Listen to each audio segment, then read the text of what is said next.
Le samedi 29 juin à Paris, place Juliette Gréco, avant le départ de la manifestation en direction de place Saint-Pierre, Montmartre.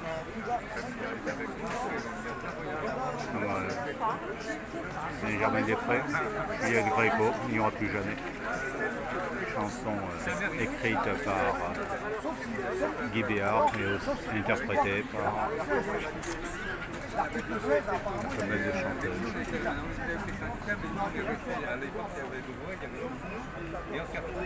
Donc bonjour Alain. Bonjour Fred, voilà. Moi je suis un petit-âge avant les élections, voilà, parce que je pense que je vais voter pour n'importe qui, sauf Macron, enfin n'importe qui, sauf Macron, parce que franchement je crois que c'est le moment de bouger pour essayer de se libérer de ces gens-là, parce qu'on n'en peut plus quoi. Donc voilà, les médias là, c'est des médias, comment dirais-je, des médias qui sont en train de régner avec la désinformation et en plus qui sont en train de monter la gauche contre la droite. Bon, c'est la haine complète quoi. Aux ordres de ce pouvoir crépusculaire là, qui fait sa petite cambouille là. Donc voilà, donc moi je vais quand même aller voter. C'est pas mes idées, il n'y a aucun des deux partis qui m'intéresse, mais bon, je ne vais pas donner un bulletin blanc encore à l'autre. Moi je pense que c'est le moment de le faire disparaître avec tous ces gens là qui sont à l'agonie là parce qu'ils sont en train de perdre leur place, quoi, leur siège de député. Donc il est important d'aller voter, mais même les gens, écoutez un peu là, essayez d'aller voter, même si vous allez bien trouver dans ce groupe des gens qui sont un peu plus avantageux, un petit peu, pas terribles, mais mieux que ce qu'on a et ce qu'on va subir avec ce pouvoir là. Donc voilà, là je suis venu pour faire cette manif. J'ai fait d'autres manifs il n'y a pas longtemps, là, des grosses manifs, et voilà. Et ça serait bien qu'on arrête les manifs et qu'on vire ce pouvoir et qu'on ait quelqu'un d'autre qui sera plus facilement malléable que ceux-là, là, parce que ceux-là ils s'accrochent comme des Les arapèdes. Hein? Ah ouais. Ils s'accrochent, même les anciens, ceux qui sont encore à l'Assemblée, ils essayent de s'accrocher quand on voit la présidente de l'Assemblée nationale qui est en train de pleurer parce qu'elle a perdu son boulot. Ces gens-là, quand ils étaient à l'Assemblée, ils nous ont méprisés, tous ces gens-là. Après, je ne vais pas citer tous les noms, les Darmanin, les Dupond-Moretti, toute cette clique-là, qui nous ont méprisés en votant des 49-3. Essayez de vous réveiller, les gens, les 49-3 qui vous ont fait bouffer pendant un an et toute leur loi à liberté. C'est le moment d'essayer de bouger et de voter pour quelqu'un de nouveau, même si c'est pas terrible, quoi. En tout cas, voilà, moi, c'est ce que je veux faire. J'ai envie de faire dégager ces gens-là qui nous ont fait subir pendant 7 ans, qui nous ont matraqués, gazés et ainsi de suite. Il n'y a pas que moi, il n'y a pas que les gilets jaunes. Moi, j'ai subi, effectivement, mais il y a les syndicats, il y a tous les gens qui sont sortis, les agriculteurs, tout le monde. Tout le monde y a eu droit. La réponse de toutes les revendications avec ce pouvoir, ça a été la matraque, les gaz, les amendes, les gardes à vue et ainsi de suite. C'est le moment de bouger, les amis, voilà. Alors essayez de bouger comme moi. Merci à tous. Et de toute façon, nous, on lâchera rien, on continuera jusqu'à la fin. Merci à toi, frère. Merci à toi. Oh, je vais fumer un peu là, ça bouge. Je vais fumer un peu là. Oui, pas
Alors, comment tu vas? Ça va.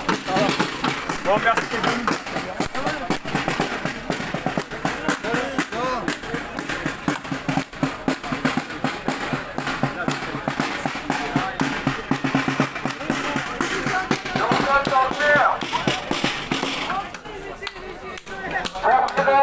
Pouvoir crépusculaire, maintenant.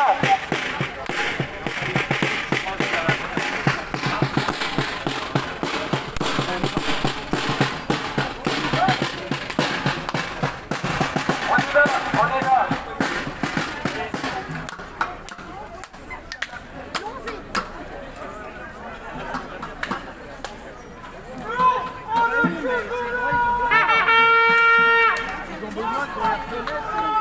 Et on voulait aussi la liberté, c'est pas là. Figure-toi qu'il y en a, ils ont été faire les hôpitaux.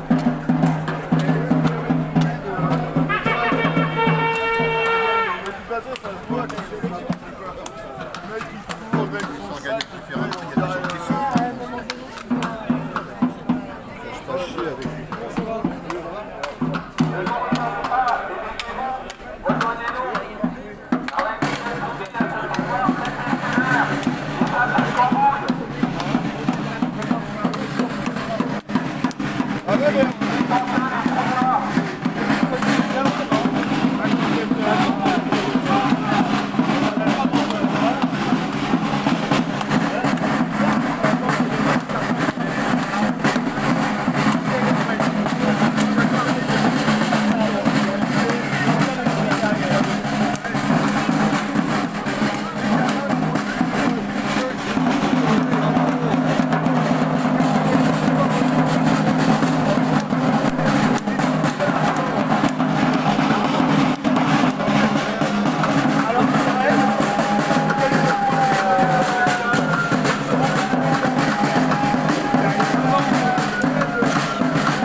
Ça va, ouais.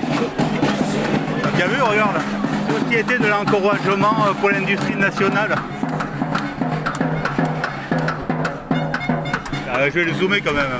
Le gros truc de merde encore. Je sais pas, mais j'ai l'impression que c'est un peu du foutage de gueule. Je vais me rapprocher quand même. Je sais pas si ça reste honnête. Ça ressemble à rien, c'est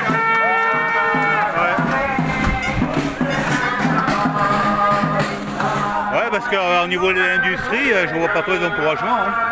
Ah bah, À moins que ce soit la désindustrialisation, alors peut-être. c'est ça, c'est tout. Il faut toujours prendre les trucs à l'envers avec eux. Ah oui, à l'envers, là, je comprends. Là, ouais. Ah, hey. Depuis qu'ils protègent tes données, t'as jamais été autant emmerdé au téléphone. Ah ouais. Depuis qu'ils protègent tes biens, tu perds tout. Ils protègent ta santé, t'as jamais été aussi malade. Qui protège ta liberté, on a encore le droit de sortir, heureusement. Donc en gros, voilà, c'est ça. Dès qu'ils disent on va vous protéger là-dessus, qu'ils vont te piquer, quoi. Ah ouais. C'est quand quelqu'un insiste de pas te protéger. Ah ouais, ne vous protège pas, ne fais rien quoi. Si, on va te protéger, on va te protéger. Les psychopathes, On va te protéger de toi, de ta liberté. c'est malin. Ouais. Enfin, ils sont même pas malins. C'est qu'en face, ils sont très cons. C'est bon, ouais. Parce qu'en vrai, franchement, ça te pique dans les yeux quand même. Tout ce qu'ils font, ça ressemble à rien. Bon, bref, moi je me dis, bah attends, rien que le coup des gamins. Les gamins voient clairement que l'école c'est de la merde. Et plutôt que de redresser le niveau, on leur apprend à se lécher le trou du cul. Bon, déjà t'as compris que là, les mecs, ils vont pas dans le bon sens. Hein. Ça s'appelle du sabotage pour moi. Ça se voit, je veux dire. Ouais, c'est vrai qu'il faut toujours toujours prendre à l'envers ce qu'ils disent, hein, notamment le Macron qui avait dit qu'il n'y aurait plus de sans-domicile-furistes en France. Il avait dit ça au début là. Ben, c'est vrai que quand on regarde la rue, ça pique un peu quoi, on va dire. Hein. Ça fait longtemps. Ouais. Et voilà. Ça va. Ça commence quand même à se réveiller là. Ouais. Quand même. Hein. Mais espérons qu'on ne se mariera pas trop tard quand même. En général, c'est toujours trop tard. Ouais. Mais comme on avait vu la dernière fois, disons, c'est dans le fumier que les meilleures plantes poussent. Hein. Donc, mais c'est vrai qu'il y en a beaucoup quand même, il faudrait arrêter. Nécessaire. Ouais, là, il y a de la merde. Hein. Il faut arrêter quoi. Il faut fermer le robinet égout quoi, et le remplacer par autre chose quoi. Ouais, mais naturellement, ça se nettoie. Hein. Ouais. Là, ils vont nous refaire une fausse pandémie. Bon, bah, les Mongols vont aller à l'abattoir. Ouais, c'est la sélection naturelle quoi. Ouais. C'est qu'un cerveau qui ne s'interroge pas, il faut qu'il y aille quoi. Le bon mouton doit y aller, hein. Même il doit se précipiter pour y aller en premier quoi. Ah ouais, je suis au courant. Comme quoi, réfléchir, c'est important. Et ne pas réfléchir comme un miroir. Réfléchir vraiment quoi. Et même à un moment, un peu de dignité, tu vois. Si t'as de la dignité, t'accèdes à plein de trucs, t'acceptes pas, tu vois. Ils nous parlent comme à des gamins, je veux dire, rien que ça, déjà, ça me dit. Tu vois, quand tu dans le métro, buvez de l'eau, il fait chaud, ces trucs-là. Ah oui, avec le petit lapin aussi dans le métro là. Fais attention à ton doigt, tu risques de te faire baisser très fort. À des adultes. Le couvre-feu à 18h à des adultes aussi. Ah, c'est fort ça quand même. Non, mais Le port de la Busselière, c'est vrai que c'est magnifique quoi. comment les gens ils peuvent accepter ça? C'est ça qui me perturbe. Et tu sais, je vais dire un truc, hein. Le mal, il n'est pas plus dans la République que dans le peuple. Hein. Bien sûr.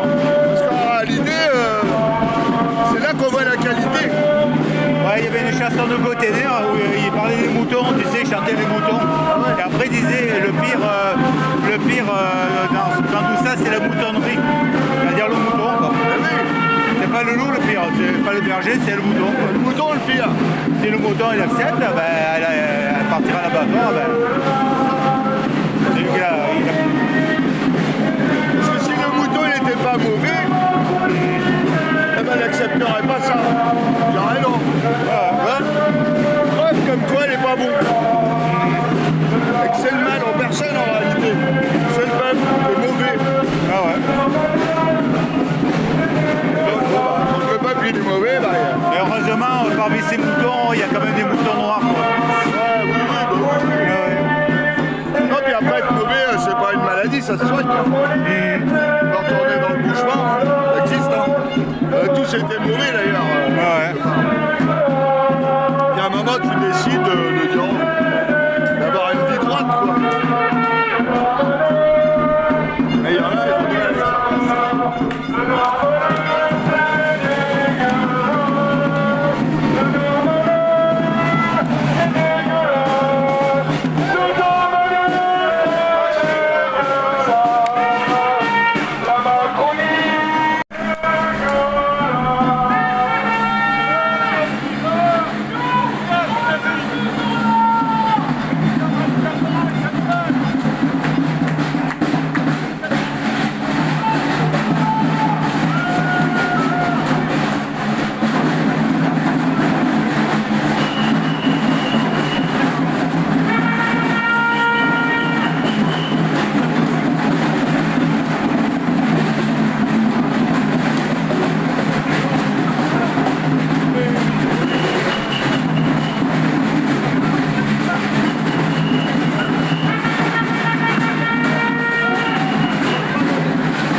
Comment tu vas?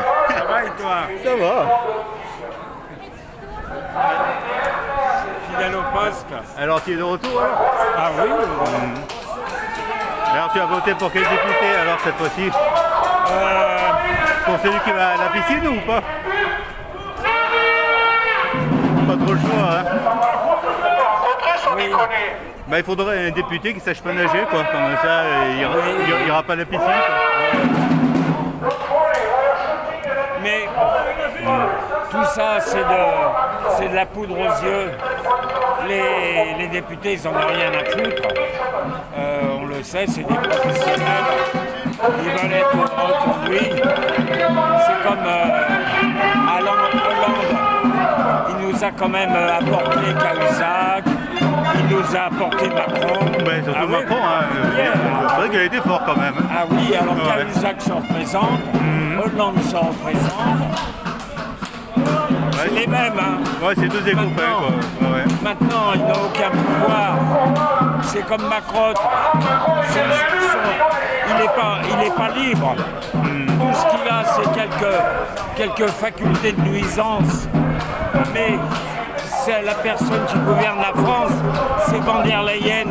Ouais. Elle a été renouvelée alors, la der Leyen, je crois. Ah oui. Ah, c'est vrai qu'elle a bien travaillé quand même. Hein. Une personne intègre, enfin bon, des intègres, plutôt, on va dire. Ah oui. Donc elle occupe les postes, eh ben elle a l'immunité.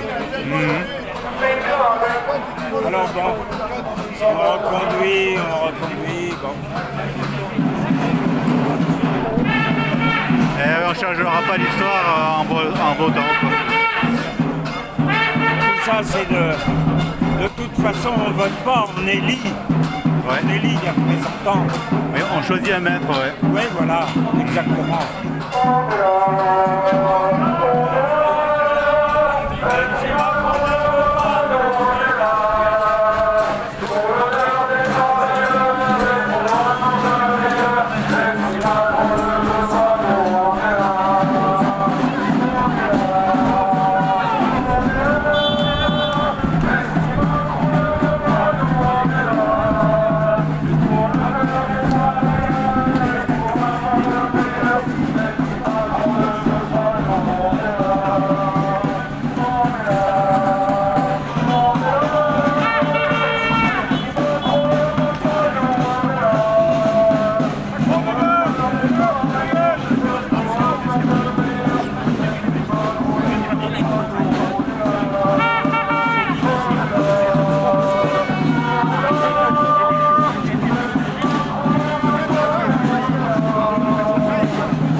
No way. Donc no way, pas question. Parisien 75. Voilà, je crois que c'est tout. Voilà. Un cycliste qui a failli tomber, qui a eu du mal à tenir en vélo.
Bonjour à toi, ça va. Ah, je me rappelle plus du nom de sa chaîne. Ah bon, je me suis abonné.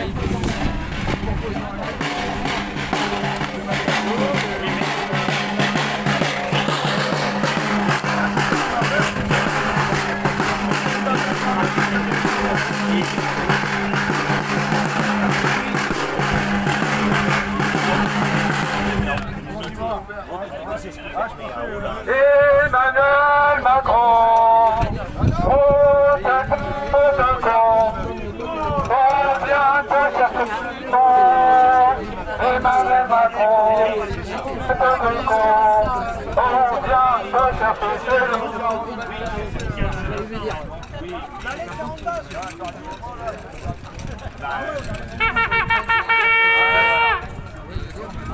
Alors rappelez-vous quand on traitait Macron de cinglé, c'est nous qu'on traitait de fous, n'est-ce pas? Et maintenant tout nous donne raison. Le Covid, les machinations contre lesquelles nous protestions, on nous prenait pour les complotistes. De nouveau, l'histoire nous donne raison. Ben, nous avons raison de nous battre. Nous avons été les premiers éveillés contre ces fripouilles qui taillent.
Après, c'est son opinion. Hein. Ouais.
je vais plutôt filmer la pyramide là. Vous êtes victime d'utilisation d'optique.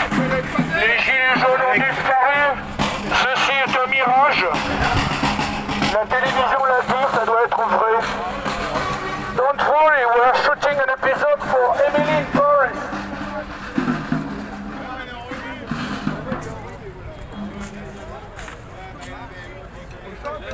On chante là, qu'est-ce qu'on chante là? Allez, oh. 1, 2, 3.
Sérieux quand même les gars là.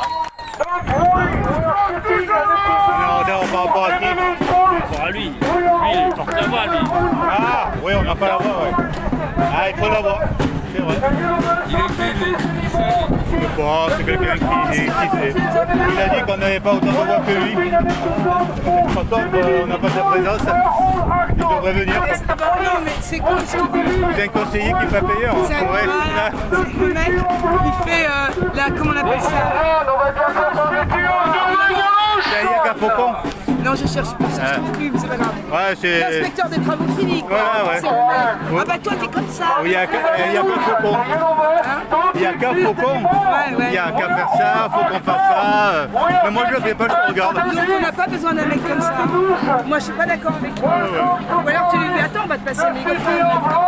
Le mégaphone. Ouais.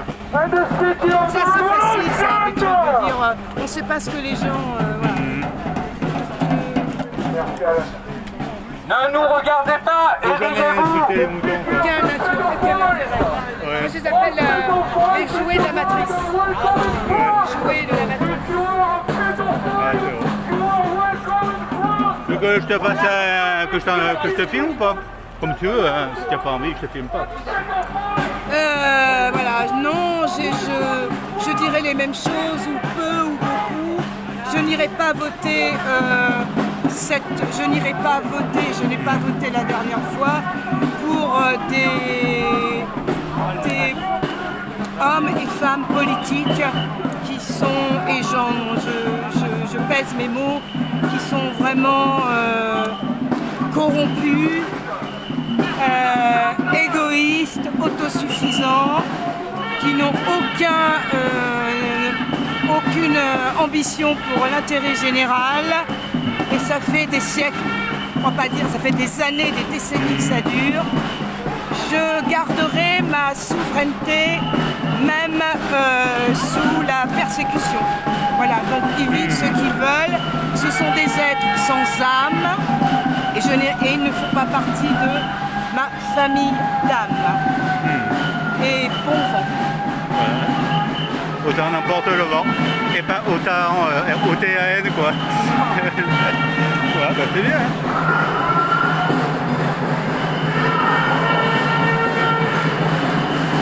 Parce que c'est tellement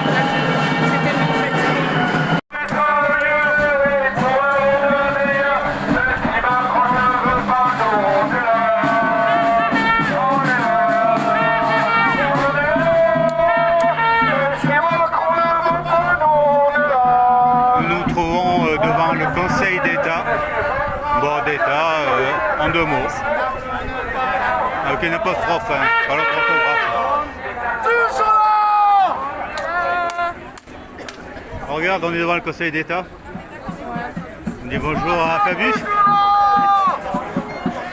Ouais, Adrien. Est-ce que tu as quelque chose à dire? On lâchera rien.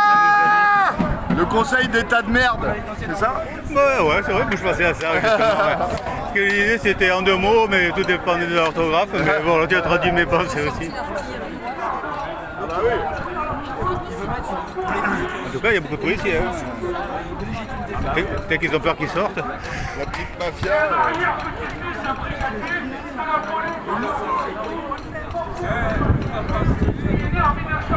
Faut demander au Schmitt,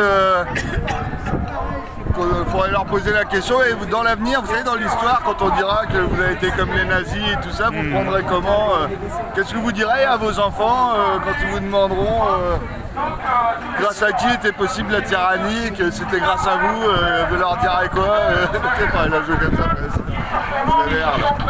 Ils répondront de façon classique, on suivait les ordres. Ils répondront de façon classique, comme dans toutes les... On suivait les Comme ordres. on n'a pas de morale et qu'on on réfléchit savait pas et qu'on n'a pas de couilles, on a suivi les ordres. Bon, ils seront partis quoi. Ouais. Donc ils s'en foutent. Ah bah toujours pas d'honneur. Hein. Chacun son truc. Hein. C'est vrai que ça manque d'honneur et de dignité quand même un peu. Mais bon là, allez, le peuple il est pareil. Hein. On a le Conseil d'État qu'on mérite. Voilà, c'est ça. On voit que la démocratie est là. Hein. chirurgien chef des États-Unis. Il y avait rien aucun pour garder le maître. Rappelez-vous, il fallait mettre le masque. Derrière, plexiglas, les masques,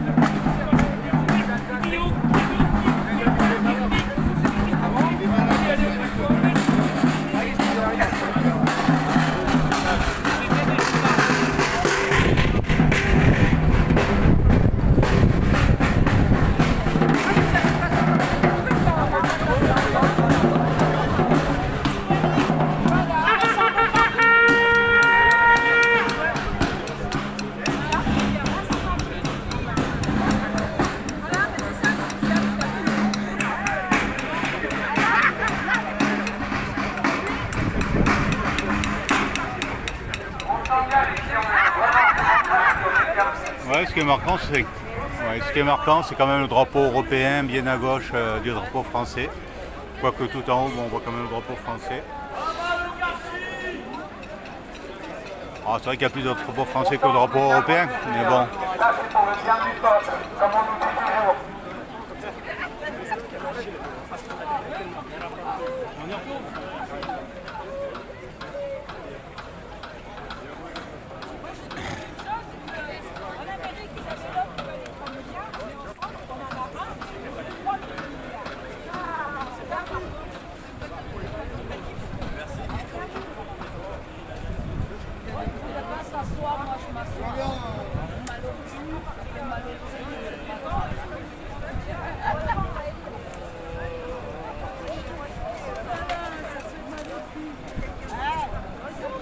C'est bon, parce qu'on aille faire vous êtes toujours là, hein, tous les samedis. Hein. Là, on est moins nombreux. Non, non, non, on est parti là avec les voilà. Là, ils sont pour les motards, il y a les motards dans Paris. Ouais, mais ils étaient où les motards? Ah, ils vont passer par là. C'était là, comme Et nous, les motards, on peut pas les prendre. Il y en a qui nous prennent.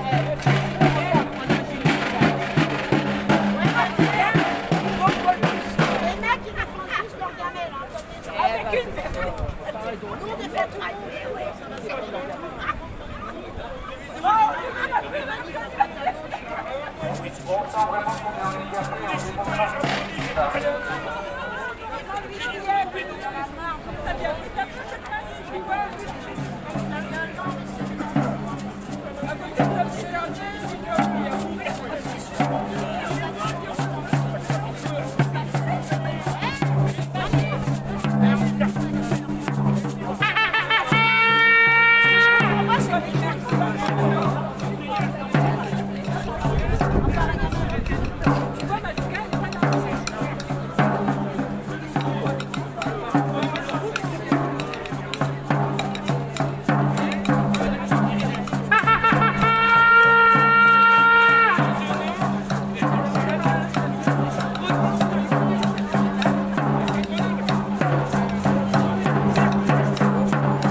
la chambre. Oui, on reprend la conversation la semaine dernière. Tu m'avais parlé d'une chambre ingouvernable dans l'histoire de France.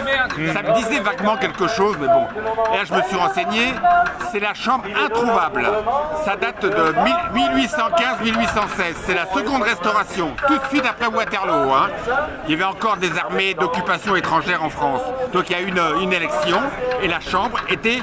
Il y avait tellement des partisans du roi, plus des 4/5e, que la chambre, on a dit qu'elle était plus royaliste que le roi. Et c'est Louis XVIII qui a trouvé cette expression de chambre introuvable. Il n'aurait jamais cru pouvoir trouver une chambre comme ça. Plus royaliste que lui encore. Mais ça a tout de suite causé des gros problèmes. Parce qu'ils étaient un peu... C'était beaucoup de jeunes qui avaient été élus, qui n'avaient pas connu l'Ancien Régime, qui n'avaient jamais eu aucun mandat. Ils étaient un peu fous. Il y avait beaucoup de jeunes et ils voulaient... On appelait ça la terreur blanche. Ils voulaient massacrer tous les anciens républicains et tous les anciens bonapartistes. Il y a eu des massacres en France, hein, dans le sud de la France, en Provence, en Bretagne. Et ça a commencé à inquiéter beaucoup le roi. Le roi, lui, il voulait de la stabilité. Avoir vis-à-vis de l'étranger une posture. Hein, là, et ça partait mal. Hein, parce qu'il y avait encore beaucoup de bonapartistes. Il y avait encore beaucoup de bonapartistes et de républicains en France. Donc, ces ultras, en plus, voulaient... On va se mettre un peu par là. Alors oui, excuse-moi. Ces ultras au Parlement, qui étaient plus royalistes que le roi, voulaient imposer des lois extrêmement répressives en matière de liberté de la presse, voulaient des lois répressives vis-à-vis du délit d'opinion. Hein. Quiconque émettait des opinions défavorables vis-à-vis de la monarchie pouvait se retrouver en prison. Donc c'était une chambre qui était constituée de beaucoup de jeunes provinciaux. Là, tu vois aussi, il y a Attal, Bardella, Macron qui n'ont jamais eu aucun mandat, des jeunes. Hein. Voilà. Tout c'était composé de jeunes qui n'avaient jamais eu aucun mandat, voilà, et qui n'avaient pas connu l'Ancien Régime et qui voulaient revenir à l'Ancien Régime, le temps de la monarchie absolue. Hein. Voilà. Mais le problème, c'est que Louis XVIII, très vite, c'est le duc de Richelieu qui était le Premier ministre. Le roi Louis XVIII a très vite été embarrassé, très embarrassé par cette chambre d'ultra. Parce que lui, il avait besoin de stabilité. Hein. On venait quand même de passer les années de terreur, les années bonapartistes. On venait de passer les 100 jours, on venait de passer Waterloo. Enfin bref, le roi avait besoin maintenant, pour bien poser la monarchie, il avait besoin de stabilité. Stabilité politique, économique, que les affaires puissent se faire. Et avoir une chambre composée d'ultras qui voulaient tout bouleverser, qui voulaient s'en prendre physiquement après les bonapartistes et les républicains. Le roi, non, a très vite compris le danger et la chambre n'a pas duré longtemps. Elle a duré 9 mois, le roi l'a dissous et après il y a eu une chambre beaucoup plus libérale, une chambre qui avait une majorité mais pas une majorité écrasante, une chambre libérale et après ça a été beaucoup mieux. Hein. Voilà, c'est ça l'expression de la chambre introuvable. Ça vient, c'est Louis XVIII hein, qui a sorti cette expression, il n'aurait jamais cru pouvoir trouver une chambre aussi favorable. Hein. Voilà. Donc voilà, et après, dans l'histoire de France, il y a eu plusieurs chambres, plus ou moins introuvables, hein, sous la 3e République, la 5e République, après mai 68, hein, la chambre était gaulliste quasiment au 4/5e. De Gaulle appelait ça la chambre des godillots d'ailleurs. Hein. Donc c'est ce que je te disais la semaine dernière, pour un gouvernement en place, ça peut paraître extrêmement curieux, mais c'est pas formidable d'avoir une chambre trop importante. Il faut avoir une chambre qui a la majorité, mais pas trop importante, parce que ça peut encourager les extrêmes, ça peut encourager des gens à toujours vouloir plus, à vouloir régler des comptes, ou alors des parlementaires qui prennent leurs aises, qui se croient tout permis, voilà, et notamment vis-à-vis du gouvernement. Donc c'est pas trop bon pour un pouvoir en place d'avoir une chambre trop favorable. Il faut avoir une chambre favorable mais pas trop, voilà. Et alors quelle chambre on va avoir je ne sais pas, parce que tu sais, moi je ne comprends pas la dissolution, je te l'ai dit plusieurs fois Frédéric. Hein. Moi à mon petit niveau, je ne comprends pas la dissolution. Alors il y a des thèses qui circulent, je sais bien, qui veut que ça soit le chaos en France pour imposer les pleins pouvoirs au président de la République. Hein. La France est rédigée par Macron et un cabinet de guerre autour de lui. C'est la thèse qui circule, mais j'ai quand même beaucoup de mal à y croire, parce que ça serait quand même un chaos en France et en Europe. T'imagines si Macron avait imposé une loi de plein pouvoir et que le Parlement n'ait plus de pouvoir? Moi, je n'y crois pas. Alors, peut-être que je suis naïf, mais je n'y crois pas du tout à cette thèse-là. Hein. Je ne sais pas pourquoi il a dissous l'Assemblée, parce que dans les institutions de la 5e République, qui sont récentes, hein, qui datent de 58-59, on n'a jamais vu un gouvernement dissoudre l'Assemblée alors qu'il est au plus bas dans les sondages. Hein. Généralement, comme je te l'ai dit, il y a 2 cas de dissolution. La première, c'est ce qu'a fait Mitterrand en 81 et 88. Un nouveau président arrive, il n'a pas de majorité à l'Assemblée ou une petite majorité. Il profite du fait qu'il a été élu, qu'il a un élan de sympathie dans le pays. Il dissout l'Assemblée et généralement, la nouvelle Assemblée est plus favorable à son camp. C'est ce qui s'est passé 2 fois avec Mitterrand et ça a bien marché pour lui. Ou alors faire ce qu'a fait Chirac, mal conseillé par De Villepin. On a Chirac avait une courte majorité à l'Assemblée, mais il a cru que le climat était meilleur. Le climat politique, économique, des affaires était meilleur, qu'il allait pouvoir dissoudre l'Assemblée et avoir une majorité bien plus confortable. Et bien ça s'est pas du tout passé comme ça, parce qu'il a foiré les élections, et c'est Jospin qui est devenu Premier ministre, un socialiste, avec une nouvelle période de cohabitation. Mais on n'a jamais vu un pouvoir en place dissoudre l'Assemblée alors qu'il est au plus bas dans les sondages. D'ailleurs, on voit bien les sondages récents, là. Bardella, il s'envole. Hein. Après, c'est le Front de gauche et après, c'est les macronistes autour de 20%. Donc, ils vont se retrouver complètement écrasés, écrabouillés, les macronistes. Hein. Macron, il aime personne, lui. Hein. Mais bon, moi, personnellement, je ne comprends pas ce qu'il a voulu faire maintenant. Imagine que lui perdre les élections, ce qui est fort probable, qu'ils soient obligés de passer Bardella en Premier ministre. Ah oui, c'est possible. Hein. Et qu'un mois après, il y a le fameux effondrement économique auquel tu pensais. Le Bardella, il aurait un peu de mal à gérer ça. Quoi. Là, on est avec des si, hein, Bardella, oui, s'il fait un très beau score, il peut constituer avoir la majorité absolue et constituer un gouvernement avec une partie de la droite. C'est tout à fait possible. Mais être le Premier ministre d'un État en faillite, c'est un cadeau empoisonné. Quoi. Bah oui. De toute façon, oui. Que ce soit Bardella ou un autre, la France est en faillite. Hein. Il n'y a plus d'argent pour payer les fonctionnaires maintenant, en 2024. On le fait en nous endettant nous et en endettant les générations futures. Et à mon avis, il y a d'autres choses qui vont se préparer. Hein. L'augmentation des impôts peut-être, hein. Mais on est déjà le pays au monde où on paie le plus d'impôts. Donc ça va être contre-productif à mon avis au niveau économique. Ou alors, je ne sais pas, ils vont peut-être supprimer certains budgets, certaines aides, certaines allocations. Il y a toute la problématique sur la captation de l'épargne en France qui est très très importante. Hein. Les comptes en banque, les comptes d'épargne, les assurances-vie. Je n'y crois pas trop parce que s'ils se mettent à capter l'épargne des Français, à confisquer l'épargne des Français ou une partie de l'épargne des Français, ça va être un choc psychologique terrible et économiquement ça risque d'être désastreux. Hein. Voilà. Donc voilà, à mon avis. Hein. Voilà. Et sinon, il y a une autre problématique, c'est l'élection aux États-Unis, hein, parce qu'on dépend beaucoup de ce qui se passe aux États-Unis. Hein. Comme me l'avait dit un jour un directeur de banque, tant que ça ne changera pas aux États-Unis, ça ne changera pas en France. Hein. Et ben, il s'avère que ce que je craignais se confirme, c'est que Biden n'a pas la forme physique et intellectuelle pour affronter une campagne électorale aux États-Unis qui est rude, hein, qui est difficile physiquement, intellectuellement. On l'a vu lors du débat face à Trump, il semblait, paraît-il, complètement absent. Il répondait à côté des questions et il semble toujours désorienté. Donc maintenant, qu'est-ce qui va se passer? Parce qu'il a eu l'investiture de son parti quand même, Biden. Il n'y a que lui qui peut se retirer de lui-même. Est-ce qu'il va le faire? Et puis nommer qui à sa place? La vice-présidente est impopulaire et invisible. On a parlé de Michelle Obama parce qu'elle est populaire. C'est une femme de couleur, c'est une femme, donc elle peut traîner pas mal d'électorat. Mais bon, Michelle Obama a toujours dit que ça ne l'intéressait pas du tout de recueillir l'investiture démocrate pour l'élection présidentielle. Donc on ne sait pas trop, hein, ou alors dégager un autre candidat. Mais enfin, là, à quelques mois de l'élection présidentielle aux États-Unis, il y a un grand flou. On ne sait pas si Biden finalement va pouvoir va maintenir sa candidature et puis physiquement et intellectuellement, est-ce qu'il va pouvoir tenir le coup, hein, parce qu'il a l'air complètement désorienté cet homme. Hein. Quand on le voit, il marche, on ne sait jamais où il veut se diriger et il répond à côté des questions. Bon, maintenant c'est l'équipe Obama qui doit manager tout, hein. Mais bon, il y a un grand point d'interrogation et comme je te l'ai dit aussi, il y a le problème de de la dette publique américaine, hein, qui augmente de 10 milliards de dollars par jour. Hein.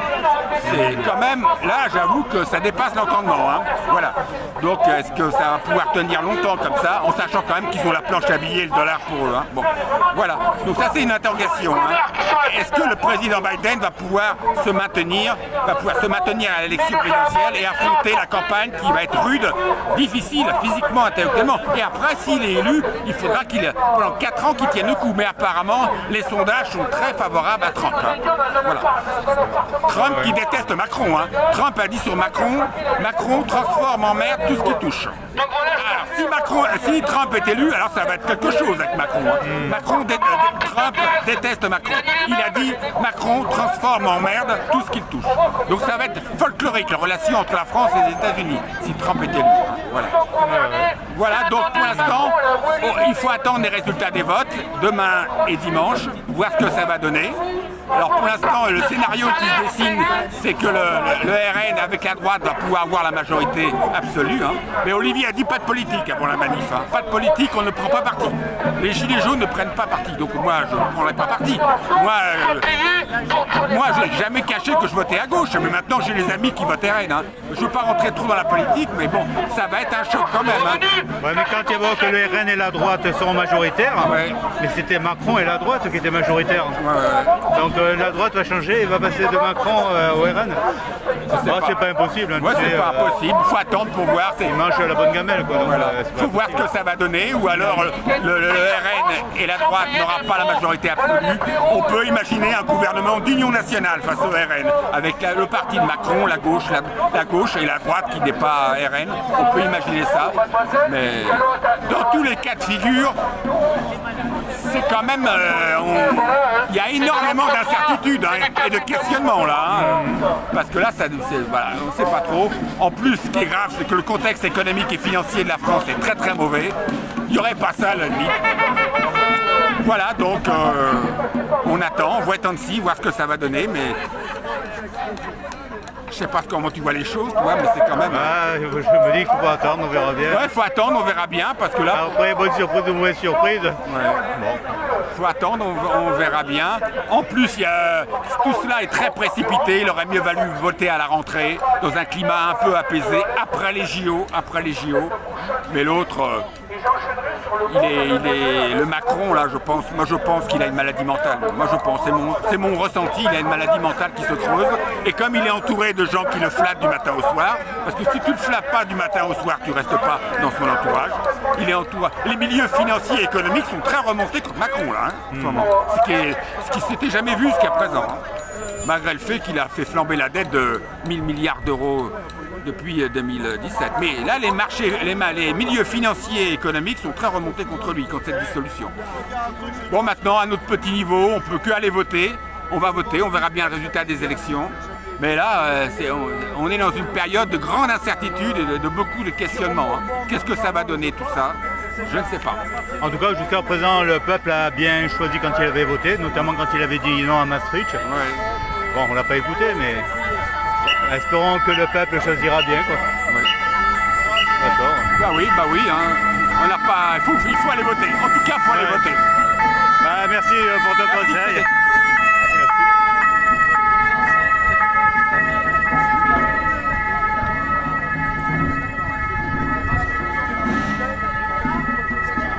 Donc nous voilà devant la bourse du commerce.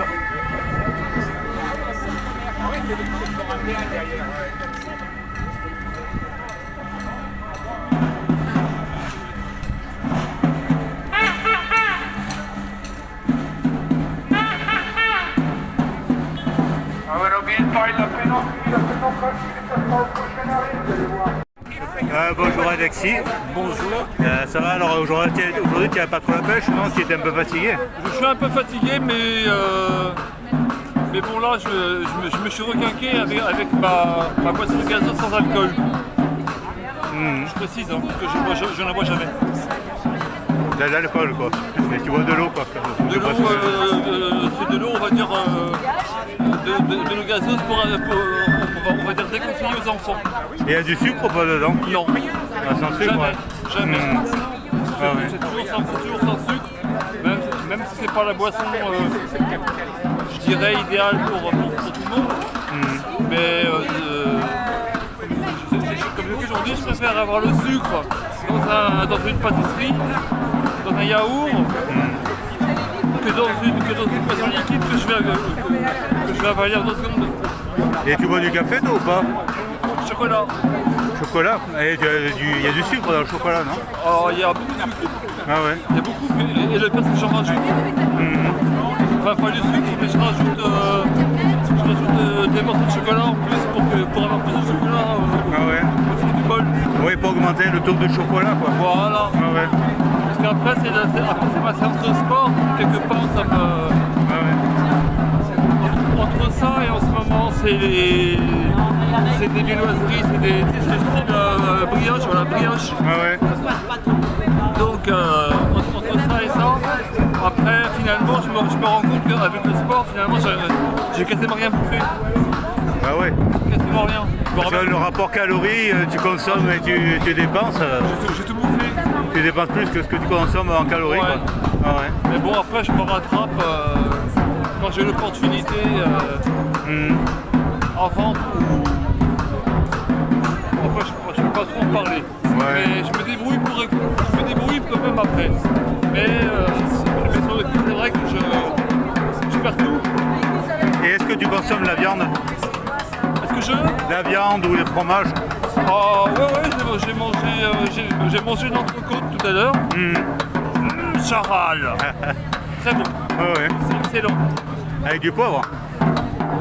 Non, une entrecôte c'est pas Je sais pas, moi j'aime bien mettre du poivre sur la viande. Ah, du poivre, j'ai cru du porc. Ah, du porc? Ah, non, du poivre. Ouais, c'est vrai que du porc avec de la viande, ouais, c'est vrai que ça vaudrait le coup d'essayer. Je comprenais pas. Ouais, c'est vrai qu'il y a beaucoup de bruit, quoi. C'est pas évident de s'entendre, quoi. Je comprenais pas. Non. C'est vrai que j'arrive pas à m'entendre parler, même à m'entendre penser, quoi. Ouais. Avec, Non, je vais. Non, je mets du sel ou un peu de. Ce que je mets au fond du placard, entre guillemets, comme épices que je mets. Je mets un peu de tout. Mais par contre, je suis inquiet pour Poulain parce que j'ai appris que l'usine de Poulain était.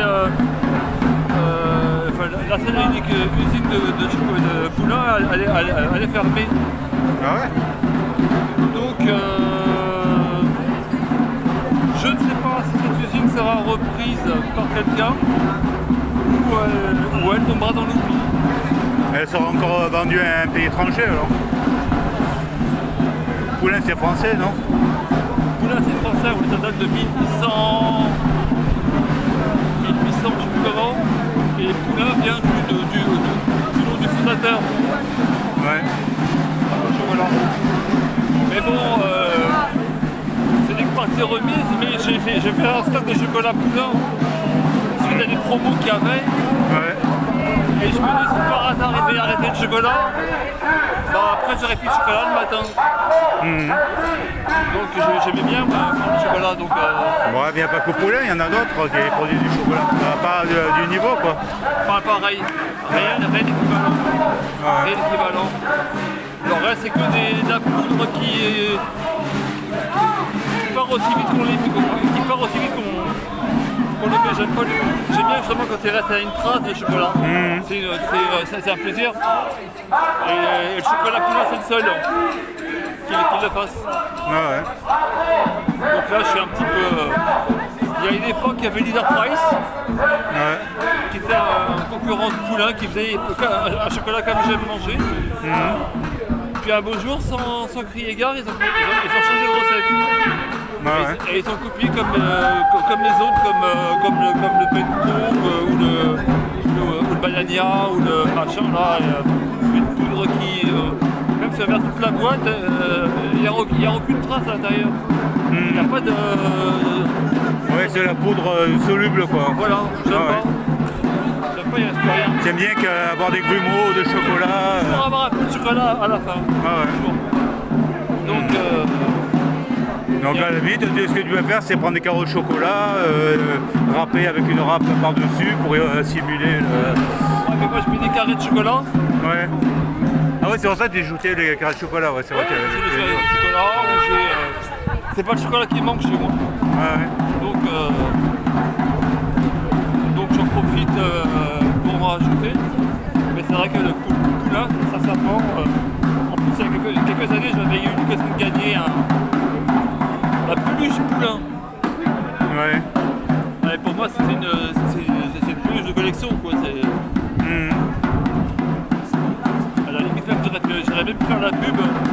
ferai plein de boîtes de chocolat poulain. J'ai envie de le faire. Et sur une petite table en métal, je mets plein de boîtes de chocolat poulain. Ouais. Et il faudrait que je prenne la grande peluche poulain et que je la mette dessus. Donc là, on peut dire que tu fais la publicité pour le chocolat poulain qui bientôt n'existera plus alors. Bah peut-être, j'espère que non. Le poulain nostalgique. Ouais, c'est un peu dommage. Ouais. Après, je pense que tout ça est dû à une volonté politique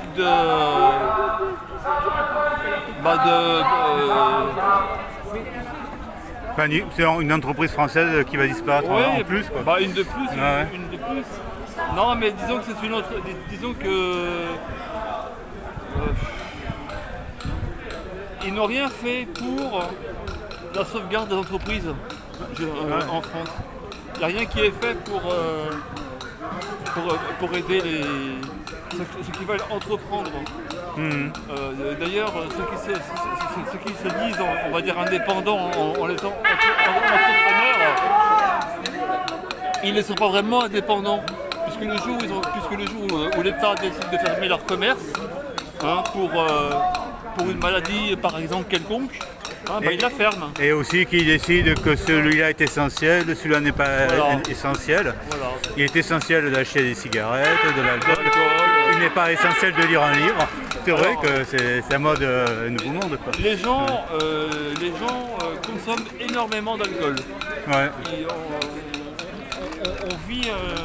On vit une période où les gens consomment de l'alcool, mais j'ai été choqué quand je regardais le rayon. Je me suis dit, mais c'était presque vide. Il y avait juste des bouteilles une de chaque, deux de chaque, devant. C'est pas possible. On nous a volé des bouteilles ou quoi? Non, mais c'est. Les gens ils consomment. Ça file vite alors. On a même des livraisons à domicile, style Délivrez-vous et compagnie, là, les livreurs Uber là. On a eu une commande il n'y a pas longtemps, juste un cubi de vin de 3 litres. Un cubi? Un cubi de vin de 3 litres. Ah ouais. Il n'avait pas faim, il n'avait pas envie de rien du tout, juste un cubi de 3 litres de vin. À livrer. Et il voulait que ça quoi.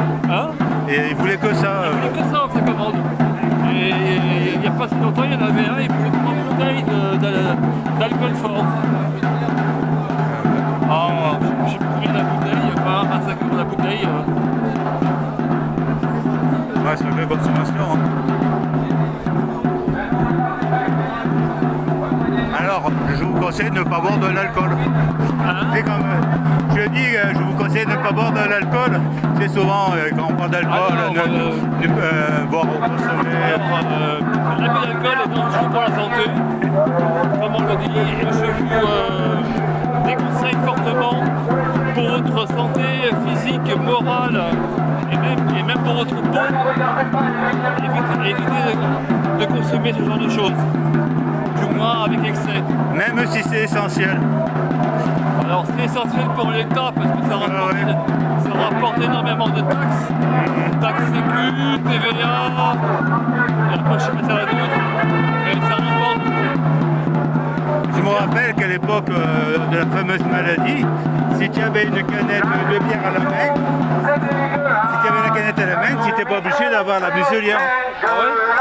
À l'époque, pour ne pas avoir la muselière, tu avais la cigarette, tu n'étais pas obligé d'avoir la muselière. Là, tu pouvais quoi. D'accord. Donc c'est encouragé. Après, bon, je pense que la bouteille était souvent vide. Oui. Bon, on peut aussi avoir un chupa-choup, hein, c'est pareil. Hein. On entraîne. Et ouais, nous sommes donc gouvernés par une bande de corrompus, dégénérés, pédophiles, incestueux. Il a de la voix, lui. Hein? Il a de la voix. Ils ont beaucoup plus de voix et d'énergie que moi. Mais bon, je ne pense pas qu'on ait les mêmes horaires de travail. Ouais. La soumission, est-ce que c'est bon? La soumission, est-ce que c'est bon? La soumission. Alors, tu vois, on en parlera tout à l'heure. Ouais, parce que là, on ne pourra pas. Bon, ça y est, on aura fait un petit... Ben, bonne boisson grenade. Zéro sucre. On a les noms. Ah, on voit.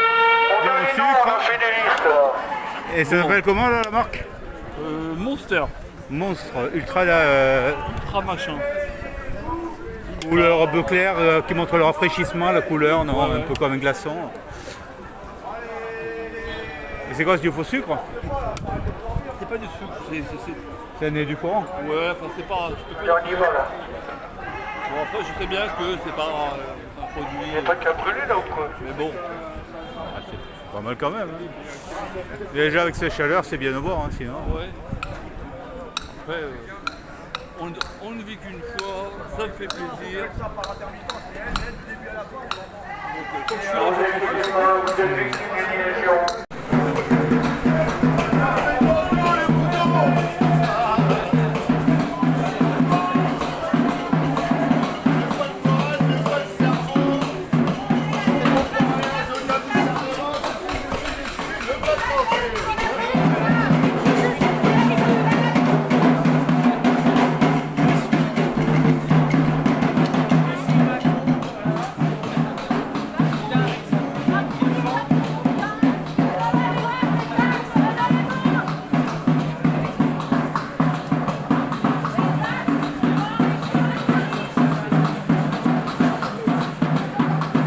Et 23h il ferme ici. 23h le carrefour.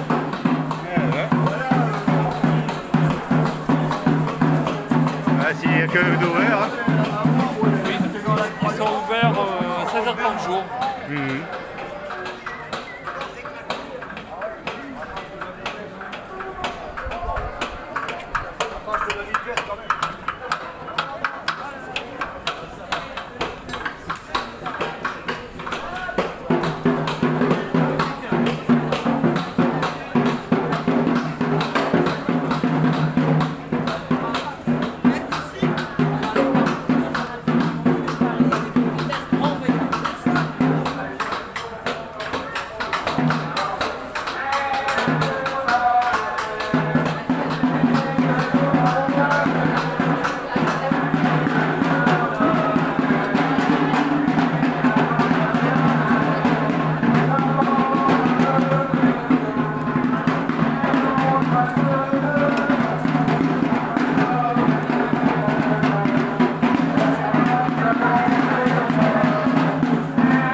Regarde, ça veut, regarde.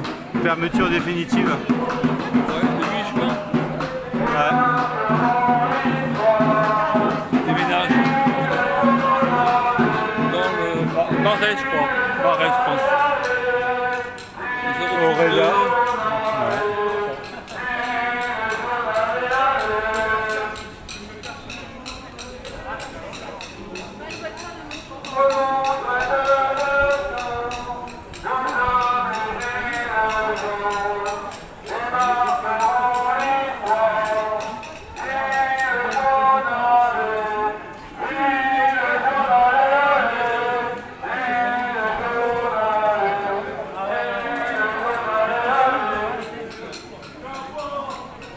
Et il y avait une fois, il y avait un camion de flic et il avait calé, il ne pouvait plus redémarrer, je crois, parce qu'à force de rouler trop doucement. Ouais. Et alors, c'est les gilets jaunes qui ont poussé le camion? Non, Ah, il ouais. ne faut pas rêver, non. Ouais. Ah non, mais il roulait trop doucement. C'est pas fait pour ça. Ouais, le moteur a dû s'étouffer, quoi. Ouais. Qui va bien développer.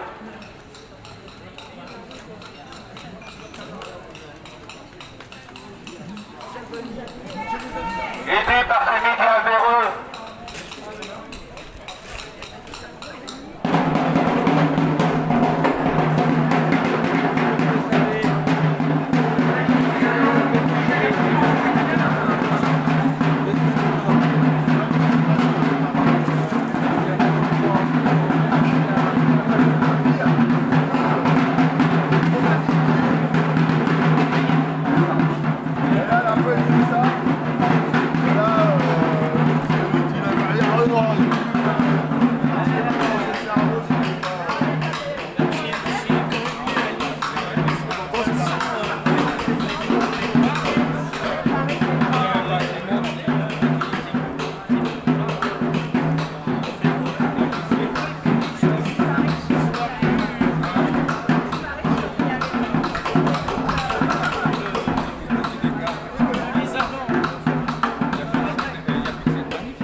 C'est à eux de nous rejoindre. N'écoutez pas les gilets jaunes. Ouais. Continuez de consommer. La consommation, c'est la vie. C'est la vie, c'est la consommation. Vive le capitalisme. Voilà un manège pour le pouvoir. Arrêtez de faire du manège, réveillez-vous. Allez, offre spéciale pour tous les gilets jaunes, moins 50% sur tous les tours de manège. Fermez les manèges. Exceptionnellement, moins 50% à tous les gilets jaunes et tous les gendarmes et policiers qui veulent faire un tour de manège. Tu es d'accord, tu m'avais dit oui là. Un tour pour tout le monde. Tu m'avais dit oui, tu étais d'accord. Hein. Taper un manège pour pouvoir, pour tous les... On arrête un manège. Si vous voulez savoir comment fonctionne le gouvernement, la Chambre des députés et le Sénat, regardez ce manège. Voilà. Le tour des manèges, il faut faire pour le de nous gouverner, il faut voyez-vous. Voilà. Ça, c'est les ministres au travail, les députés au travail, et les sénateurs au travail.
Pour acheter des services informatiques indiens, du pétrole et du gaz russe, et des ordinateurs portables, des téléphones portables chinois, on le rend dans l'autre, dans l'autre.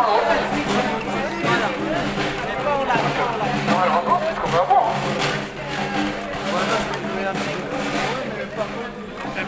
Elle me dit quelque chose, elle. Alors, c'est des élections, c'est le concours d'entrée à un canon de Bombay. Elle faisait quoi, elle, avant Son nom me dit quelque chose.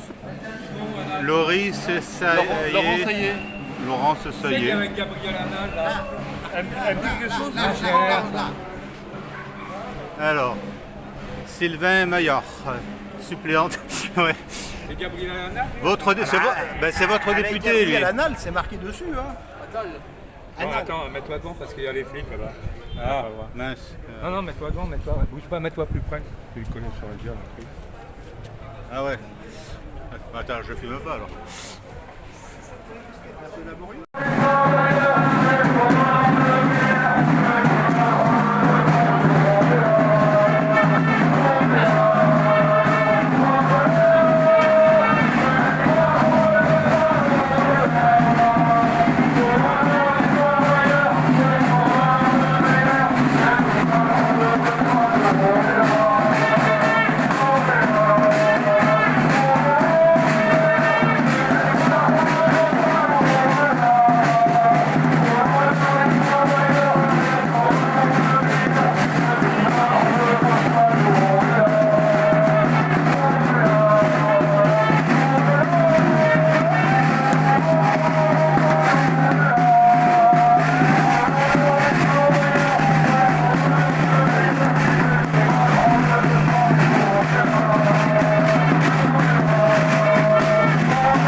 fou pour ce spectacle. Je n'accepte que les pièces, c'est trop lourd à porter. Et ça fait des trucs dans la poche, après on me prend pour un cochard. Je ne prends pas les billets en dessous de 50 €, c'est trop à porter. Là, voilà.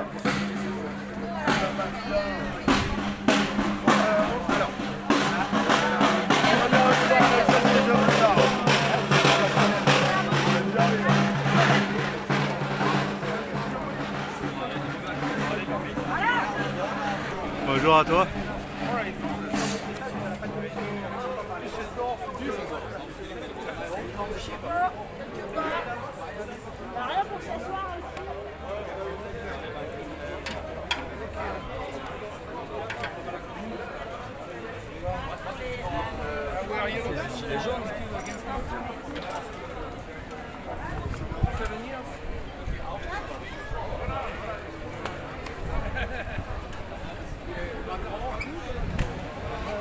Il y a pour 20 minutes.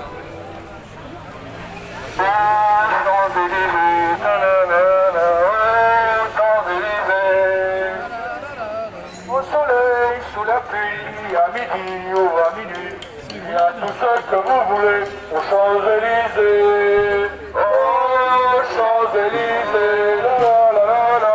Oh, Champs-Élysées, la la la la la. Au soleil, sous la pluie, à midi ou à minuit, il y a tout ce que vous voulez aux Champs-Élysées. À bientôt sur les Champs-Élysées. Ouais, on va tout brûler là. On va tout brûler, mais il n'y a plus assez de gasoil. À 3 € le litre.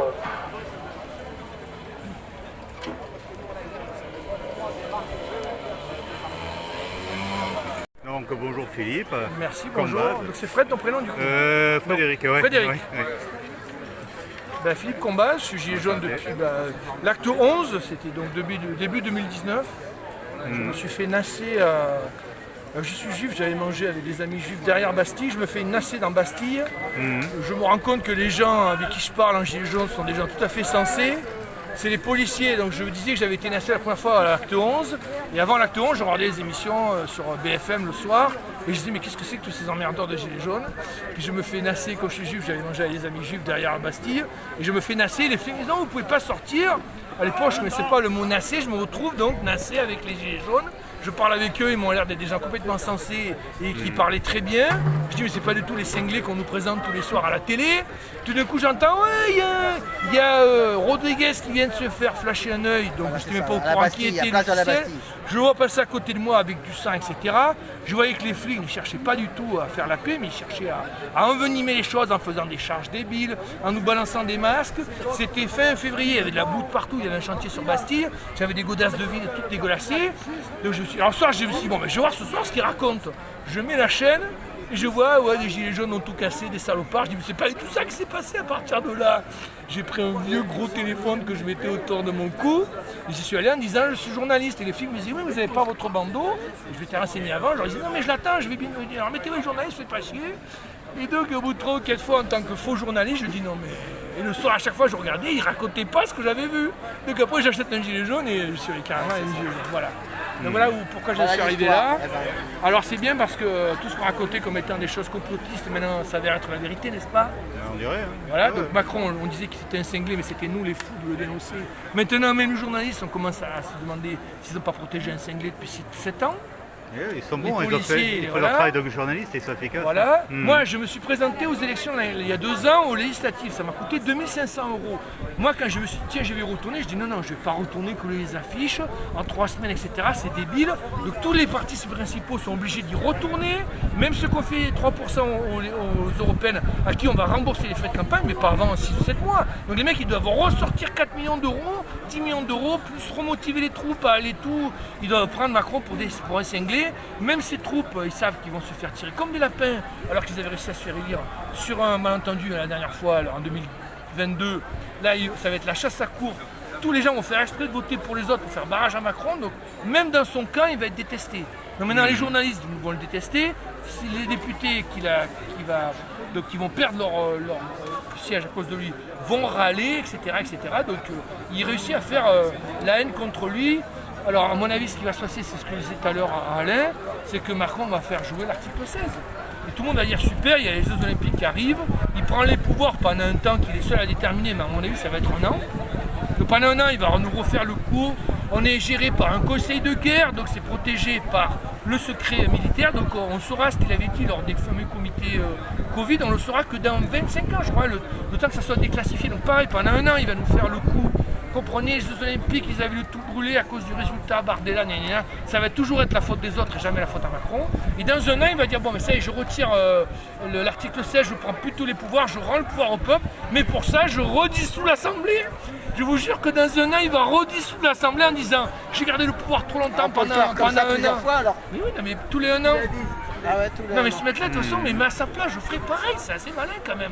Mais à sa place, aussi contre le mur, c'est ça où tu te fais brûler. Tu dis, ben je veux pas me faire brûler, donc comme Ciotti, quand il s'était enfermé, rappelez-vous, Ciotti s'était enfermé au siège des Républicains, il avait fermé les portes, changé les cadenas. Et d'après toi, la France n'est pas un État en faillite actuellement? Alors, 3100 milliards de dettes. Si on ramène à chaque habitant français, je crois qu'on est arrivé à 60 000. Ça veut dire que toi, dans ta vie, pour être français, tu vas devoir générer. Attention, c'est par mois. C'est une famille de 4, il faut multiplier par 4.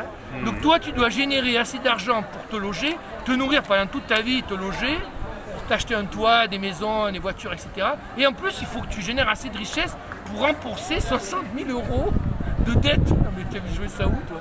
Alors que les gens, effectivement, ils s'appauvrissent. Alors, il y a malheureusement un taux de.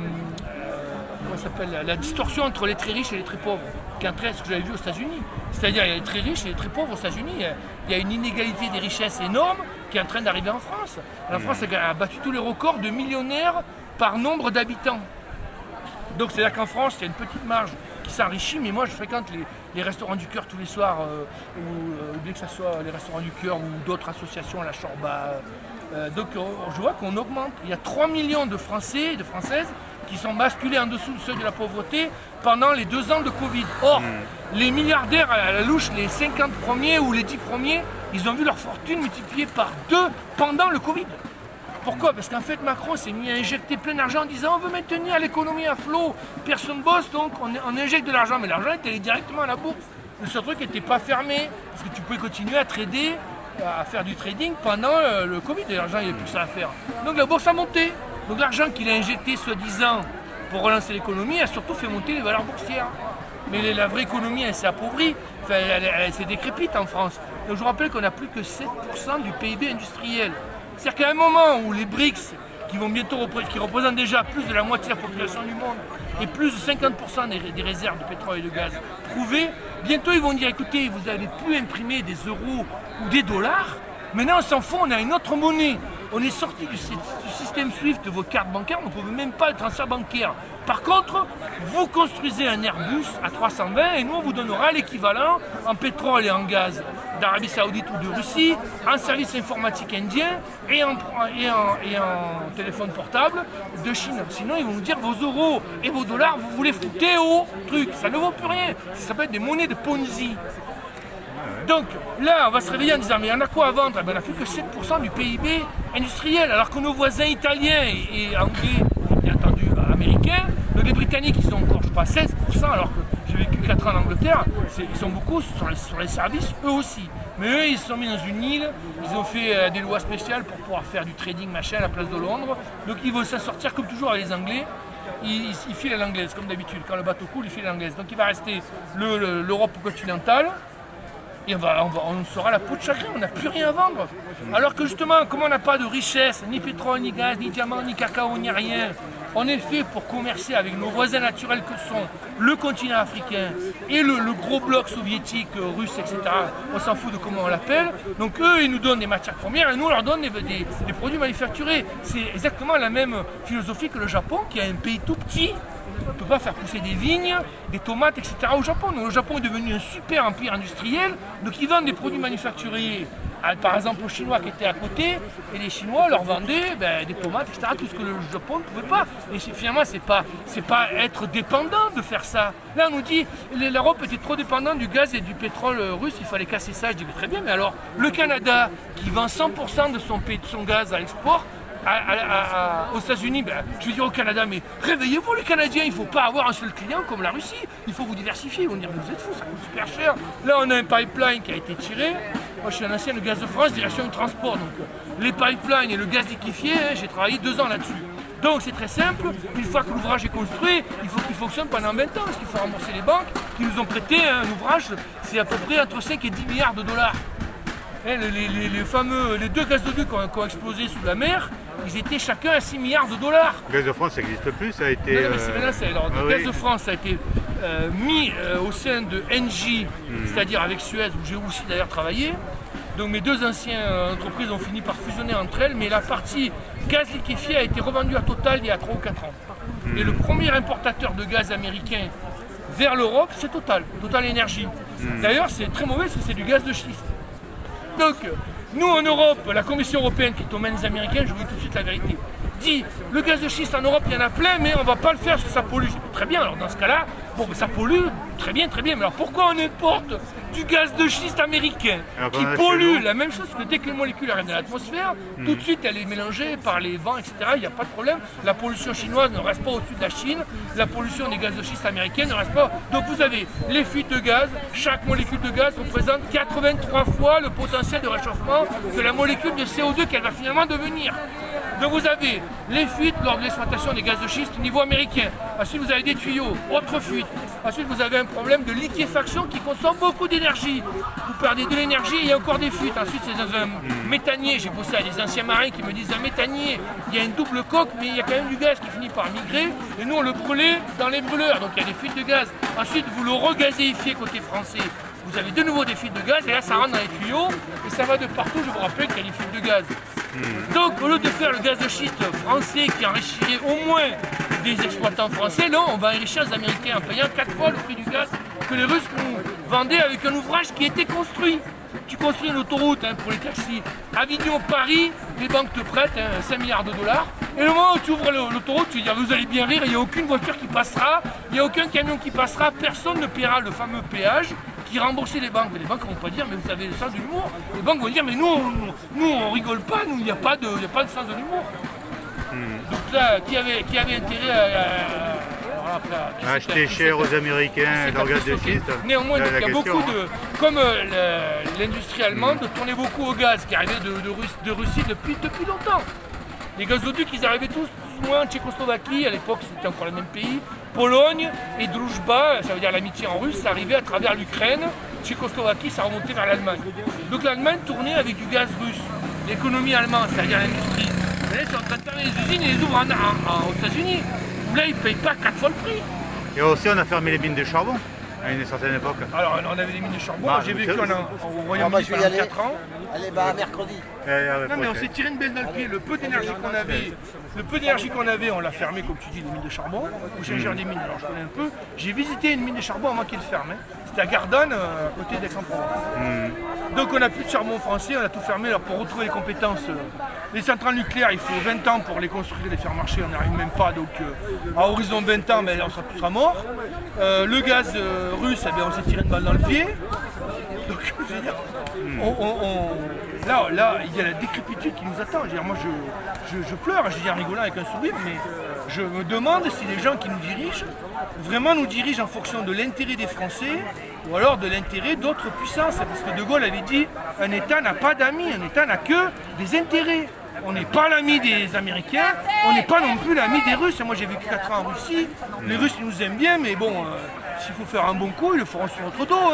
À la guerre comme à la guerre, les Chinois pas plus, les Japonais tout ça, ils n'ont pas un amour de la France comme nous on aurait un amour des Ukrainiens. Moi j'ai fréquenté l'Ukraine avant la guerre, et c'est un ramassis de mafieux, comme j'avais vu d'ailleurs en Russie. Donc quand on balance des milliards d'euros en Ukraine, ça ne va jamais atterrir dans les poches des Ukrainiens de base. Ça va être kidnappé par des gros bonnets qui disent bah, allez-y, continuez d'envoyer, continuez, on est en train de mourir, regardez. J'étais paxé avec une juge d'instruction qui enquêtait sur les juges mafieux, c'est-à-dire les juges qui acceptaient des pots de vin pour mal juger des affaires. Elle enquêtait aussi sur des députés pourris, quoi. Elle avait peur de mourir, quoi. En Ukraine, elle avait peur de mourir, quoi. D'ailleurs, on a été paxé pendant 2 ans. Je sais plus ce qu'elle devient, mais Peut-être qu'ils l'ont liquidé parce qu'en Ukraine, c'est toute la gueule qu'on a. D'ailleurs, je vous rappelle que le président ukrainien, dont on nous dit que c'est la plus belle démocratie du monde, qu'elle va rejoindre l'Union européenne, Zelensky n'est plus le président élu. Son mandat est terminé il y a plusieurs mois. Et lui aussi? Pourquoi lui aussi? Mais à ton avis, il y en a un qui va rester peut-être. Hein. Bon, il est possible que le président qu'on a actuellement peut-être reste un peu plus longtemps. Macron a réfléchi effectivement à plusieurs astuces pour rester au pouvoir, mais là ça mettrait les gens dans la rue. Mais remarque, je ne sais plus, hein, maintenant, mais il s'est dit, bon, les vaccins c'est passé, les QR codes c'est passé, là il va nous remettre une couche lors des Jeux Olympiques, ils vont encore nous faire danser sur un pied en disant Jacques a dit sur l'autre pied, et Macron va se dire, mais c'est pas possible, mais il recommence. Mais le peuple français a accepté tellement de choses, voilà, on a dépassé les limites des limites. Alors c'est Richelieu qui disait ça, ou Mazarin, je sais plus, disait il faut plumer loi, plume par plume, mais sans lui faire trop mal pour qu'elle hurle à un moment. Quoi. Alors évidemment, Machiavel, que Macron a étudié, Machiavel dit il faut maîtriser les peurs d'un peuple pour le maîtriser. Donc Macron, en faisant que nous dire on est en guerre, nous sommes en guerre.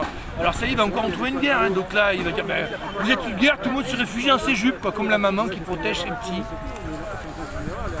Tu as raison de dire couche par couche, plume par plume, on plume loi, mais elle ne crie pas puisqu'il n'y a qu'une seule plume à la fois. Elle sent rien quoi. Et après quand elle n'a plus de plume, elle ne peut plus voler. Il est en train de... Ouais, non mais voilà, c'est ça. Non mais après tu la mets directement dans la cocotte minute quoi. Hein. Ah ouais. Non mais là ils sont en train de nous plumer, il est en train de tout il est en train de détricoter tout l'héritage qu'on a eu du CNR, le Conseil national de la résistance, qui avait mis un certain nombre de principes de liberté, de droits, de droits sociaux, etc. Tout ça c'est détricoté et moi j'ai vécu 2 ans aux États-Unis. Macron c'est ça qu'il a en tête, c'est les États-Unis, donc éducation payante. Je suis allé une fois à l'hôpital aux États-Unis, j'ai eu un document de 10 pages à signer, j'étais allé pour un bobo, à l'époque j'avais 21 ans. J'ai dit mais je ne vais pas signer un document de 10 pages qui dit grosso modo que si je suis malade et que je meurs, finalement c'était ma faute d'avoir été trop con d'être malade et d'être venu ici. Et que même si je suis retrouvé avec des bistouris qu'on aurait retrouvés dans mon estomac, parce que le mec, le chirurgien n'a pas fait son boulot, c'est quand même ma faute parce que je suis venu quoi. Donc, grosso modo quand tu rentres dans un hôpital aux États-Unis, tu signes une décharge pour jamais te retourner contre eux, c'est la moindre erreur et tout, et en plus tu payes les bonbons hein. Ah ouais. Après j'étais étudiant là-bas, je payais rien parce que l'école des mines payait à ma place. Mes collègues qui payaient, alors c'était à l'époque c'était à peine 3500 $ par trimestre, ça faisait 10 000 $ par an. Mais les mecs du coup ils séchaient pas les cours. Hein. Quand tu payes 10 000 € par mois, par an, tes études, maintenant ça doit correspondre à 40 000 € par an, tu sèches pas les cours, hein. Tu vénères tes profs, tu les insultes pas. Ça on l'a un peu oublié en France, hein. On croit que quelque chose est gratuit, ça vaut rien, mais non. Quelqu'un paye, il y a toujours un cochon payeur. Quoi, hein. Donc là aussi nous on a un système un peu trop laxiste où les gens ont oublié les bienfaits du gouvernement. Et alors, nous les gouvernants, ils se servent en premier. Quoi. Ils habitent dans des palais dorés, ils mangent dans des restaurants plusieurs étoiles, etc. Ils ne respectent pas les règles qu'ils imposent aux petits citoyens. Oui, eux-mêmes ne s'appliquent pas leurs règles. Les députés et les sénateurs se sont vus augmenter leur cachet et les frais de représentation auxquels ils ont droit, en disant mais vous comprenez l'inflation, mais moi je suis au chômage longue durée, j'ai été valorisé de 2 ou 3%, alors qu'en même temps on me dit que c'est 16% par an depuis 3 ans. Je dis mais c'est loin du compte. Hein. Ah ouais. Bon, de toute façon, ça va finir par péter. Comme disait Voltaire, hein, l'injustice, à la fin, amène à l'indépendance. Quand c'est trop injuste, quand le système est trop injuste, tout le monde va le brûler à la fin. Comme tu dis, ils nous ont quand même mis couche par couche. Allez, vas-y, que l'eau, elle n'a pas encore crié, on lui prend une plume, mais ça va pas durer, quoi. Quand les gens vont voir leurs enfants... c'est ça la dernière, je ne sais plus laquelle, c'est qu'actuellement la ministre de l'Éducation nationale, elle a réussi à faire entrer un programme d'éducation sexuelle à partir de 3 ans je crois. Et sur France 2, une télévision publique, on a assisté à l'élection de Mr Trans ou Miss Trans, transsexuelle à la télévision. Alors j'ai dit, ben, très bien, alors, on fait la promotion des transsexuels, pourquoi pas sur une chaîne publique payée avec nos impôts. Bon, alors on dit les transsexuels, bon, c'est très bien, etc. Alors je dis mais alors, faites une émission sur les gilets jaunes du coup. Pourquoi la chaîne publique mettrait en valeur telle ou telle portion de la population et pas toutes les autres. C'est où tout est bien, tout est beau, doit être exposé, ou bien c'est un comité des sages, je ne sais rien, qui choisit ça. Et là, on prépare des générations de dégénérés, de débiles. Ils veulent que la France devienne un Luna Park avec des Disneyland, des Disney World, partout là. Plus que des touristes, plus d'industrie. Et là, on n'a pas besoin d'avoir des ingénieurs ni rien. T'as besoin de guides polyglottes. Blondes aux yeux bleus si possible. Pour faire fantasmer les touristes, mais c'est tout. Hein. Là, ils sont en train de construire un pays. De Gaulle et même Pompidou, et à la rigueur, d'Estaing avait fait un pays industriel fort. On construisait quand même des paquebots, des sous-marins nucléaires. On construisait des machines à laver, des ordinateurs. On n'a plus rien de tout ça, quoi. Alstom a été vendu, mais c'est pas tout. Comme il y a un discours qui est très très bien de Montebourg, que j'aime pas forcément, mais là il parle très bien, qu'elle est interrogée par les sénateurs ou par les députés, je sais plus. Peut-être c'est une commission mixte d'ailleurs, à la fois des députés et des sénateurs. Il leur dit, alors on sort mon décret de protection de l'industrie française quand Carrefour doit être acheté par Couche-Tard, une chaîne de magasins canadiens. Il dit, ah bon, on se réveille pour sauver des supermarchés Carrefour, mais Essilor, les ciments Lafarge, et Alstom, ils sortent comme ça des tas d'industries. Moi, en tant qu'ingénieur des mines diplômé dans la production industrielle, je les connais très bien. Les Français moyens, je crois qu'ils ne les connaissent pas, mais c'est la richesse d'un pays, c'est son industrie. On ne vend pas des services à la personne, aux vieux, des services d'assurance, des services de transport, des services postiers à des étrangers. Tu te rappelles les anciennes cartes de géographie où on nous demandait, enfin où on devait apprendre, ici il y a le textile, il y a ceci, voilà, il y a le blé qui est là, il y a ici l'industrie automobile. Maintenant, les enfants, la carte de France, elle est d'une seule couleur. Bleu, il n'y a plus rien, quoi. Ils ne connaissent même pas la carte de France. Mais à l'époque, la carte de France, pour moi, c'était quand même le textile à tel endroit. Là, c'est les industries, Renault, Peugeot, les chantiers marins. Mais le problème, c'est que tout ça a disparu aussi. Oui, on a plus rien. Maintenant, j'achetais chaque année, avant, j'achetais l'usine nouvelle, le magazine L'usine nouvelle. Une fois par an, ils mettaient les 1000 premières usines en France. Après, ça a été les 1000 premiers employeurs en France, parce qu'ils ont commencé à mettre les hôpitaux. Par exemple, moi j'habitais dans le Gard à Montpellier, dans l'Hérault à Montpellier, à côté du Gard, Béziers à côté, mais quand je regardais Béziers, le Gard ou l'Hérault, parce que je voulais rester dans cette région, les employeurs locaux, mais c'était les hôpitaux, les premiers employeurs c'était les hôpitaux. Maintenant c'est encore pire, maintenant c'est le contrôle, le contrôle quoi. La chambre de contrôle de trucs, oui. C'est le pôle emploi, il doit y avoir pas mal dans... Même dans les hôpitaux, là tu as le poste d'infirmière. Les Américains ont toujours détesté De Gaulle et l'héritage de De Gaulle. Je vous rappelle qu'ils voulaient transformer la France en Amgod, c'est-à-dire en territoire géré par les États-Unis. Ils voulaient, comme l'Allemagne a été coupée en morceaux, ils voulaient que la France soit coupée en morceaux. De Gaulle aurait été le gouverneur de Madagascar. Et les Américains veulent diviser pour mieux régner. Ce qu'ils ont fait au Kosovo, machin, etc. Ça, c'est leur rêve. Ils sont derrière, à mon avis, la sécession de la Catalogne vis-à-vis de l'Espagne, l'Irlande séparée du Royaume-Uni, etc. Les Américains sont derrière. Parce qu'en fait, ils veulent, ça crée des marchés pour eux. Ça crée des marchés, ça affaiblit les anciennes puissances coloniales. Du coup, ça libère les anciennes colonies africaines et asiatiques qui deviennent donc du coup des marchés pour les Américains. Eux, ils veulent ça pour aller vendre leur McDonald's et puis toute leur cochonnerie, quoi, toute leur saloperie américaine, Starbucks Coffee et autre chose sans aucune valeur. Et est-ce que tu penses que Macron va encore avoir son pouvoir après ces élections ou est-ce qu'il va... On va faire l'article 16, donc il va prendre tous les pouvoirs comme prévu par la Constitution, il va prétexter qu'il va y avoir... Il faut qu'il y ait 2 ou 3 conditions, dont les 2 c'est des troubles en interne et des traités signés à l'étranger qui ne seraient pas, qu'on ne pourrait pas appliquer. Or, quand la France s'engage sur un traité, elle doit faire le traité. Donc là, Macron va dire, il y a des troubles en interne à cause des élections qu'ont vu Bardella arriver en premier ou je ne sais pas quoi. Il va y avoir 2 ou 3 voitures brûlées, il va dire, bon, mais en interne, on a bien l'article 16. Et il va dire, et on a un traité maintenant d'entraide mutuelle militaire avec l'Ukraine, que l'Ukraine vient de nous demander de l'aider contre la Russie. Donc, à cause de ces deux prétextes-là, je fais jouer l'article 16 de la Constitution, et moi, Macron, je prends les pouvoirs, tous les pouvoirs. Pendant en plus un temps qui n'est pas limité par la Constitution. Mais il fera un an. Dans un an, donc du coup, il dira les choses ont changé, je redissous l'Assemblée nationale pour redonner la voix au peuple. Putain, à chaque fois, c'est vraiment un cynique, quoi. Sous prétexte de redonner la voix au peuple, il donne des élections qui vont créer des troubles, qui vont lui permettre d'actionner l'article 16 et donc de reprendre le pouvoir du peuple. Ouais, ça avait pensé à Jules César qui s'était programmé oui, César. Dictateur. Alors le dictateur qui doit être dictateur que pendant les Romains avaient une constitution qui mettait le pouvoir entre les mains d'un dictateur, mais pendant un an maximum. Ah ouais. Donc ça c'était pas mal. Or malheureusement, De Gaulle n'a pas rajouté les un an fatidique, enfin, plutôt c'est Debré qui a écrit la constitution. Non, je te jure, c'est limité. Non, c'est illimité. Alors, ça a 6 mois pour être dénoncé, je crois, par le président du Conseil constitutionnel, enfin je sais pas quoi, mais que des mecs que lui-même a nommé. Fabius, il a un dossier comme ça sur lui et sur ses fils. Dont un s'est défenestré, pas de bol. Il loue une chambre d'hôtel à Paris, un des fils Fabius, et il tombe de la fenêtre, dis donc, alors ça quand même.